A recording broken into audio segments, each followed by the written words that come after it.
aí, povo, tudo bem com vocês? Como é que vocês estão? Espero que todo mundo tenha aproveitado bastante o final de semana, que a gente não se vê desde o final de semana. A gente já está corrigindo o simulado de vocês, espero que todo mundo tenha tirado uma excelente nota, espero que tenha todo mundo ido super bem, galera. Gente, o assunto de hoje a gente vai falar sobre estruturas sociais, né? Mas, Hugo, o que são estruturas sociais? O que é uma estrutura social, né? É só a gente lembrar da ideia de uma casa, né? A casa, para ser construída, ela precisa de estruturas, né? Ela precisa de vigas, ela precisa de blocos, ela precisa de concreto, né? Só que nada numa casa consegue ser construído sem essa estrutura, né? Toda essa estrutura dessa casa é o que sustenta a casa, é o que dá pelo menos sentido dela ser uma casa, né? Então você não pode tirar nenhum componente de cada dessa parte, porque senão a casa vai acabar caindo, beleza? Isso é uma estrutura, você precisa de um conjunto de coisas para que ela propriamente exista, tá? Então, o que é uma estrutura social, né? São justamente aonde uma sociedade vai se sustentar, onde uma sociedade vai se organizar, certo? Por que a gente não fala de organização social? Porque organização social você pode ter vários formatos. Na estrutura não, você tem que ter um formato específico, beleza? Você tem que ter um formato específico dessa estrutura social, da sua funcionalidade, né? Porque por mais que você tenha, por exemplo, as vigas dão uma sustentação, as paredes dão isolamento, dão isolamento acústico, térmico, então tudo isso vai depender, e assim também vai ser a organização, né? Essa organização dessa estrutura social, tá bom? A primeira coisa que eu quero que vocês façam é que abram lá no livro de vocês, de Sociologia, claro. Abram lá na página 44. Eu queria que vocês fizessem um start, né? Que é uma questão bem interessante e tal. E depois vocês dêem uma pausazinha nesse vídeo, vão lá, façam um start. Espero vocês lá no grupo para a gente discutir as questões justamente do start. E depois que a gente vocês acabem voltando aqui para o vídeo para acompanhar justamente a continuidade dessa aula. Beleza? Galera, e como então a gente vai falar sobre essa estrutura social, lá na página 45 a gente vai ver como ela vai funcionar, né? Porque a gente vai ter justamente como vai se estruturar uma sociedade. Então, primeira coisa, ele vai falar que são teias de relações sociais. O que são teias? Elas são ligadas, não tem uma partezinha que não é ligada, né? Vocês já viram como que é uma teia de aranha? Todas as partezinhas da teia de aranha são ligadas, todas elas aos pontos. Então não tem um ponto central, não tem um ponto único, todo ela é ligado. Ela vai falar que existem relações de dominação e poder, normas e valores, divisão da sociedade conforme renda, oportunidade de vida ou educação, regras inconscientes. Então, olha só, ele vai falar que tudo isso é a estrutura social, né? Aquela basezinha que eu falei que sem isso uma sociedade não existe, né? Uma casa não existe. E ele vai falar que como é uma teia, tudo isso vai se ligar. E aí ele vai falar que é o seguinte, se a gente olhar, a gente vai ver o que é essa relação de dominação e poder, né? É a relação justamente como a gente vai ver ano que vem, uma coisa chamada de filosofia, um contrato social, né? Como é que a gente dá essa relação de poder? A gente abre mão das nossas individualidades para dar poder para as outras pessoas. Por quê? Para que elas possam exercer também sobre todos, né? O que é essa relação de poder, né? De dominação? É como eu sou dominado, né? Não é que eu seja dominado porque alguém está me obrigando. Na verdade, eu sou dominado porque eu abro mão de uma parte da minha liberdade para garantir segurança, para garantir alimentação, para garantir propriedade, para ter outras garantias. Então, isso funciona como dominação, beleza? Por quê? Agora, quem vai ter o papel de usar a força vai ser uma coisa chamada Estado. Esse Estado que vai exercer esse papel de dominação, e quem vai também exercer o poder. Esse poder também faz parte do Estado, e esse Estado também vai estar lá numa coisa chamada como por exemplo, como o exército, como a polícia, como essas estruturas de poder também, como o Ministério Público, né, que são poderes, né? E a gente vai ver como que eles são importantes também para a nossa vida e para essa estrutura social, né? Sem eles, sem um Estado em si, vocês podem até colocar essas relações de dominação e poder, vocês podem botar entre parênteses aí Estado, tá bom? Embaixo. Normas e valores, né? Existe uma identificação social. Olha como assim, Hugo?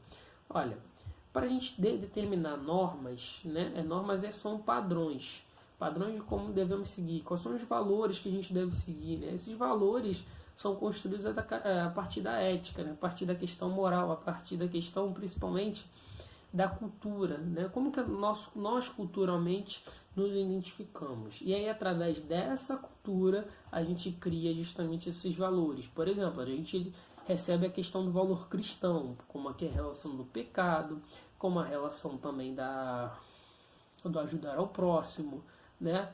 Diferente de outras sociedades. Outras sociedades também não pensam assim. A gente tem a questão do valor também, muito isso do latino, da questão da proximidade. A gente entende que a proximidade com o outro é importante para a vida em sociedade. Enquanto outras sociedades, como por exemplo as americanas, a vida individual é muito mais importante do que a vida coletiva. Isso é um valor, beleza? Diferentemente, e para a gente ver como que cada organização, cada sociedade se organiza. E aí a gente vai vir para um outro ponto, né, que é a divisão da sociedade conforme renda, conforme dinheiro, oportunidade de vida ou educação. Então, assim, o que é isso? Como é a sociedade dividida, né? E aí a gente pode formá-la como um triângulo. Por quê? Nem toda a sociedade em si, ela nunca vai se organizar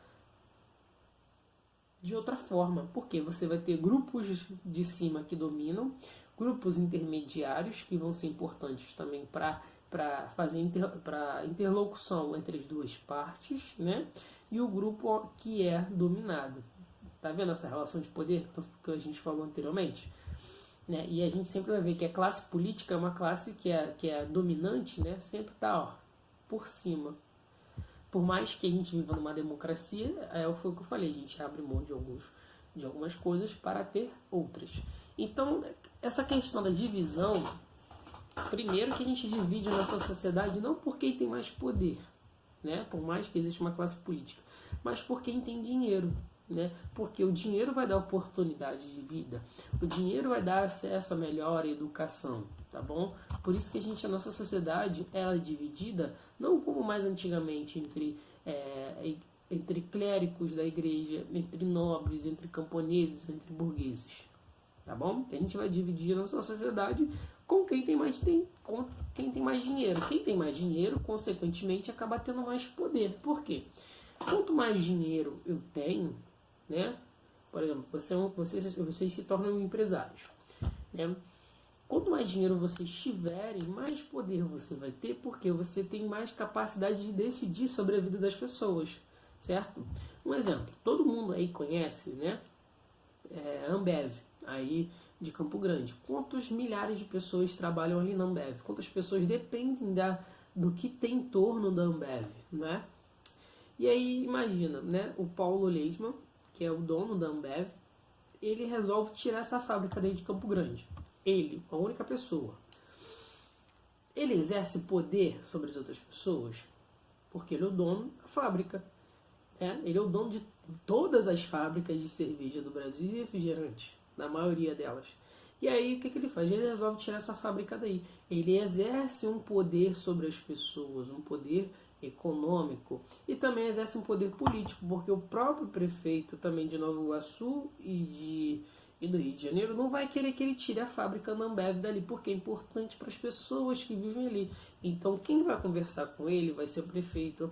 Quem também vai se manifestar vai ser as pessoas, porque ele tem um poder econômico hoje em dia, que é o principal meio de poder da nossa sociedade, e não mais um poder que é herdado a alguém, um poder que se passa de família, um poder que é construído. Esse poder agora ele é econômico, tá bom?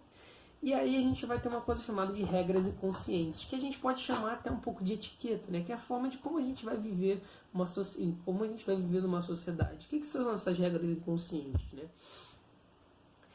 Por exemplo, atravessar a rua na faixa é uma coisa chamada de ética, na verdade, que ele poderia ter colocado ali como ética, então coloque regras inconscientes éticas, né? Ética, que é o comportamento nosso no dia a dia, as questões morais, as questões de valores, as questões que a gente pratica no dia a dia, né? Que a gente sabe que não precisa de uma lei. Essas questões inconscientes, elas não precisam de leis. A gente aprende ao longo da nossa vida, como por exemplo, não espirrar na frente das outras pessoas, né? Você sempre sempre pôr o cotovelo à frente, ou então fechar a mão. Isso é um exemplo dessas regras inconscientes. Por exemplo, também de você não querer machucar o próximo. Então são regras do nosso cotidiano que a gente vai aprendendo ao longo da vida. E ele vai falar que é o seguinte, na própria 45, é bom a gente até usar o livro, né? Porque ele ilustra melhor pra gente. Como que acontece essa ordem, né? Essas ordens desses poderes? Primeiro a gente vai falar que é o seguinte, né? Se você visualizar, eu queria que a gente visualiza como? Ordem religiosa refere à dimensão do sagrado e da salvação. Também é um exemplo de uma organização social, uma estrutura da organização social. Ordem educacional refere-se ao conhecimento. Também faz parte. Ordem política também faz parte. Ordem militar, né? Bom, e outra coisa ali importante, eu quero até que vocês grifem ali. Violência legitimada. Só porque a gente abriu mão da violência, da nossa violência, da gente agir violentamente para que poucas pessoas tenham essa violência e exerçam poder de dominação sobre outras, porque aí a gente ganha, na contrapartida disso, a gente ganha segurança, a gente ganha liberdade sobre algumas coisas, a gente ganha direito à propriedade, né? É uma via de mão dupla. Ordem jurídica refere-se às normas e leis, né?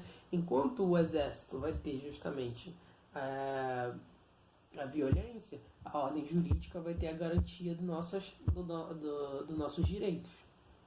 Beleza? A ordem familiar, reprodução, né, da socialização. O que na verdade vai ter é que todos esses conjuntos que a gente vai ter de ordens vão ser fundamentais para a nossa vida em sociedade, né, para essa estrutura de organização social, principalmente a família, que é a primeira delas, que vai ser uma espécie de uma micro-sociedade que a gente aprende a viver, né, por isso que é tão importante a família, a gente aprende a viver primeiro na sociedade, para depois, aprende a viver na família, para depois ir se ampliando em outras ordens sociais, certo? Porque todo mundo nasce a partir de uma família, depois que todo mundo nasce a partir de uma família, a gente vai justamente para a escola, vai depois para a igreja, depois começa a aprender a votar, né? Depois a gente aprende, né, que a gente vive pelas leis. Depois a gente aprende, por exemplo, a galera lá, os meninos, ou então as meninas hoje em dia que tem essa oportunidade, né, de fazer parte das instituições militares. E aí por isso também que a gente tem os meninos têm a obrigação do alistamento militar, tá bom? Então olha só, na verdade a gente aprende da direita para a esquerda, a gente aprende da família para a escola, para a igreja, para a ordem política, para a ordem militar, jurídica, tá bom? E assim por diante. Isso são fundamentais para a gente ter a garantia de uma organização da estrutura social, tá bom? Como que essa sociedade se estrutura? Nossa sociedade ocidental se estrutura sim, boa parte dela, né? Brasil, Estados Unidos, Colômbia. Agora, se você vê sociedades islâmicas, sociedades indianas, outras sociedades, como a própria sociedade chinesa, você tem uma organização social um pouco diferente. A estrutura social já é um pouco mais diferente. Tá bom? E aí, isso depois cabe para falar em uma outra aula. Outra coisa que a gente vê um pouquinho mais abaixo, na 45, né, é a questão da composição dessa estrutura, a importância dela, né? E que ele vai falar assim ali embaixo: organização da produção de trabalho, distribuição do poder na sociedade e contexto cultural. Isso é fundamental porque, olha só, organização na produção do trabalho. Como a gente vai organizar os trabalhos numa sociedade tem escalas de importância, né? você ver que tem trabalhos mais importantes do que outros, você tem que ver que todo mundo também é fundamental para o mecanismo. Por quê? Por mais que você tenha um trabalho que seja mais importante do que outro, todos são importantes. Beleza? Por que todos são importantes? Porque sem um médico não tem saúde, não é? E aí como que a gente vai viver sem uma condição favorável de saúde, né? Sem um técnico de enfermagem, sem um enfermeiro, sem um fisioterapeuta? Olha só o que a gente está passando por agora, né? O quanto a importância dessas pessoas nesse momento, beleza? Outra coisa também, galera, imagina viver sem um lixeiro, sem um gari. Essa pessoa também é extremamente importante para a nossa divisão de trabalho. A gente precisa de um gari, porque também vai auxiliar na nossa saúde. A gente precisa de um contador para organizar nossas contas. Então, todo o trabalho se encaixa nessa estrutura social e é fundamental ter um trabalho, tá bom? Essa distribuição do poder também na sociedade é como a gente vai utilizar a nossa questão do poder do voto, né? A gente exerce nosso poder pelo fato, essa nossa sociedade ocidental, né? Que tem um voto universal, onde todas as pessoas podem votar, né? Independentemente de gênero, de sexo e de cor, né? E aí a gente também vai ter a questão do contexto cultural. Outra coisa é que na sociologia praticamente tudo está ligado, né? E aí vocês estão vendo que a gente falou de teia social lá de cima, a gente está vendo aqui outra teia social aqui embaixo, né? Que aí tem um contexto cultural, contexto da nossa identidade cultural, como a gente construiu a nossa identidade de cultura, né? A nossa língua, a nossa forma de identidade cultural, a forma de como a gente se expressa, como a gente se comunica, como a gente se representa, né? É a identidade cultural, e esse contexto cultural também entra praticamente nessa organização do trabalho. Então é por isso que a gente tem mais valores para algumas profissões do que para outras, porque culturalmente a gente construiu assim, certo? Porque culturalmente a gente sempre entendeu que o médico e o advogado são doutores. Por quê? Lá atrás a gente construiu assim, culturalmente, historicamente.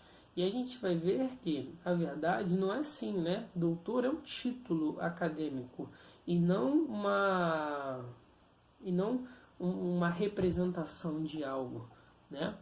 Então o que acontece? Quando você se forma em direito, você é bacharel em direito. Quando você se forma em medicina, você é médico, você se torna bacharel em medicina com depois suas especializações. Não te dá o título de doutor. Doutor é quem constrói uma tese, constrói uma ideia, constrói um doutorado. E aí isso é muito do nosso contexto cultural, do nosso contexto. Por que a gente chama então de doutor, doutora, tá? Porque a gente tem um contexto cultural, beleza? Galera, eu só vou estender aqui mais uma parte na página 46 e aí eu paro o vídeo para ele não se estender muito e a gente conseguir debater, né? Na 46 a gente vai fazer algumas coisas assim, mas características comuns que definem uma sociedade, né? Como que a gente pode se definir? O primeiro ponto que ele vai falar é o seguinte: todo mundo vai se unir nessa sociedade para buscar uma sobrevivência, né? Todo mundo vai querer buscar um modo de sobreviver. O segundo ponto é o seguinte, que essa sociedade ela não vive por uma pessoa, ela vive pelo conjunto das pessoas. Então, por mais que milhões de pessoas possam morrer, essa mesma sociedade vai continuar, porque ela depende dos grupos de pessoas, as heranças que deixamos para essas pessoas, e aí constrói justamente a nossa identidade social, tá bom? A gente vai ver também, no ponto 3, né, como é que funciona também como que essas pessoas vão começar a se juntar, né? Como que elas vão buscar? A gente vai ver que elas vão ter grupos de interesse em comum, né? Todo mundo tem um interesse em comum. Por exemplo, a gente na escola não tem pessoas que gostam de música pop? Essas pessoas de música pop não vão se juntar no interesse comum? Né? Essa mesma organização, eu quero me juntar com as outras pessoas pelos mesmos interesses em comuns que a gente tem, né? Isso é o melhor exemplo. A religião, a política, né? Vai juntar pessoas por interesses em comuns, desejos que elas têm e acabam compartilhando esses mesmos desejos, beleza? Lá na IA4 a gente vai falar sobre essa divisão de tarefa, o que a gente acabou de falar agora há pouco, né? Que cada pessoa dentro de uma sociedade tem um papel fundamental para a funcionabilidade dessa sociedade, galera. Né? Hoje, imagina só, se a gente lembrar um pouquinho lá atrás, em 2018, quando vocês estavam lá no 9º ano, né? Que eu lembro. Perdão, não, 8º ano, que eu lembro de para vocês. Quando a gente lá em 2018, a gente teve a greve dos caminhoneiros. Sem os caminhoneiros, não tem transporte de alimento, de combustível, de medicamento. Então, olha só, a gente precisa justamente dessa organização dos trabalhos, né? Para quê? Para uma sociedade funcionar organicamente, né? Porque se, por exemplo, a gente para de ter esse transporte de alimentos, ou para de ter médicos, ou para de ter garis, a sociedade começa a entrar numa coisa chamada colapso. Por quê? Essa sociedade que a gente vive hoje não pode existir sem essa divisão da força de trabalho, dessa divisão de tarefas, tá bom? Por quê?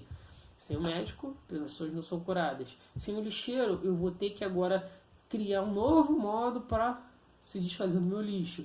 Aí isso vai retroagir a minha atividade de vida. Agora eu vou poder fazer poucas coisas, porque agora eu tenho que lidar com a atividade do lixo. Entenderam como é que as coisas funcionam? Porque elas precisam ser integradas e por isso que a gente não pode acabar desfazendo de grupos, né, de trabalho que a gente acha que, né, simplesmente não tem o menor valor, porque exercem coisas que a gente acha que não tem valor, né? Que a gente, isso não é valor, qualquer uma pessoa faz, então não é importante, né? Mas na verdade é extremamente importante para a nossa vida, né? E aí por isso que a gente tem que começar a ver essas questões. Gente, espero vocês lá na aula para tirar qualquer dúvida, tá bom? Beijão para vocês, até a próxima.